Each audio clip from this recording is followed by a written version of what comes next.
All right, y'all. So I want to apologize in advance if I sound congested because my allergies have been kicking my ass all day. So I'm like stopped up. I might be sounding like Biggie. Oh, that was more like Rick Ross. But either way, both of them are big motherfuckers. I'm a big motherfucker myself. So damn, I did say New Year. Okay, I said one of my New Year's goals was to cut back on the cursing.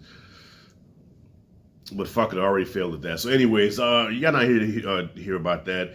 You're here to hear me talk about Dave Chappelle, Dreamer.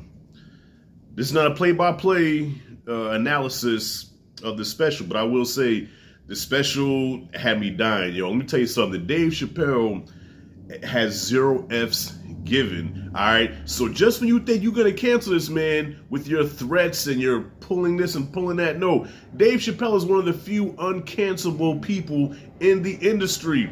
Okay. People got mad at him for his trans jokes. Guess what? He doubled down on that shit. Not only did he double down on it, but then he went after the handicap, all right, which is definitely a no-no. So Chappelle taught us tonight that no matter what you try to do, you cannot cancel me. I'm going to continue to be the comic that I want to be. He's his own entity. No matter what you try, people will still fuck with this guy. And he doesn't do it out of malice. Like, he doesn't try to hurt nobody. He's not mean-spirited with it. These are jokes. All right? I think people forget that comedians tell jokes. They're controversial. They're supposed to be.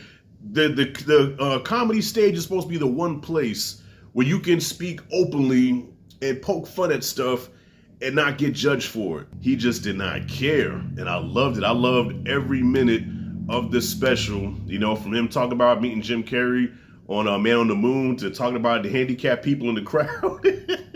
And I blame cancel culture for the reason why we ain't getting Eddie Murphy. Because Eddie wanted to come back.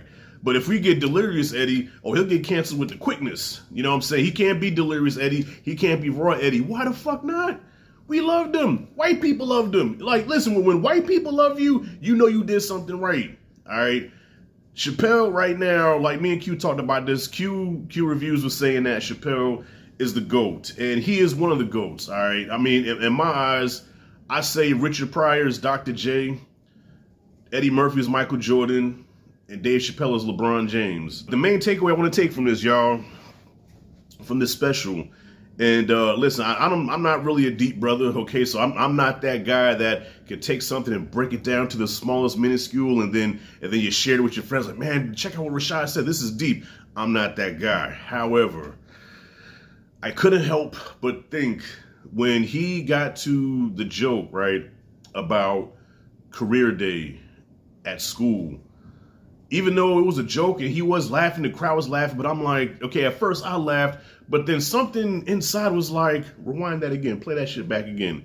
Chappelle speaks in parables. He speaks in comedy, but there's usually a deep meaning behind what the fuck he said, like that whole Iceberg Slim thing that he did during one of his specials.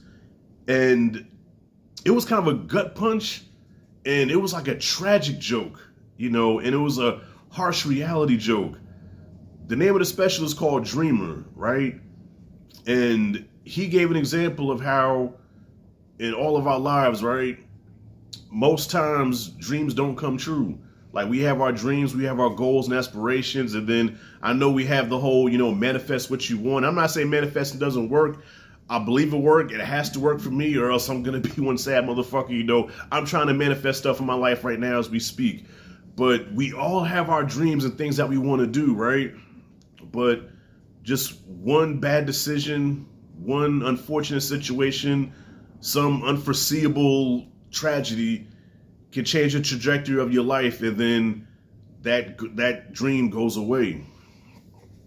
There was a time I wanted to be a filmmaker. I'm gonna share something with y'all. There was one time I wanted to be a filmmaker. I actually went to film school back in 2000, from 2002 to 2004.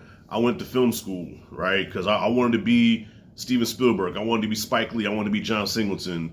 And I went, I was successful. I was loving it. I wrote a couple of short screenplays, worked on a set, and I'm like, yes, I'm on my way. And I got married, had a child.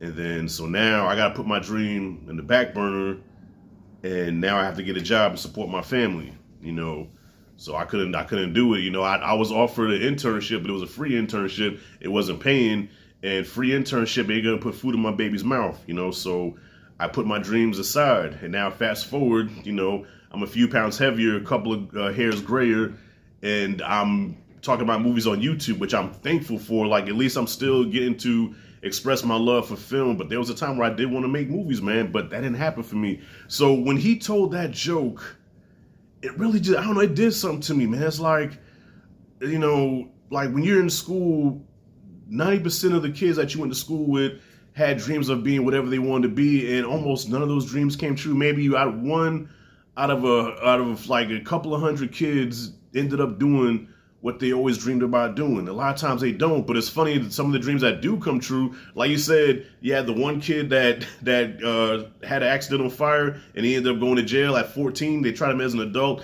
Yeah, one kid that wanted to be president, you know, took the right path, but then made one decision, got his girlfriend pregnant, ended up working at Walmart, killed himself, you know. But then Lil Nas X, he dreams of being the gayest person alive, you know, and sucking the devil off, and that's the dream that came true.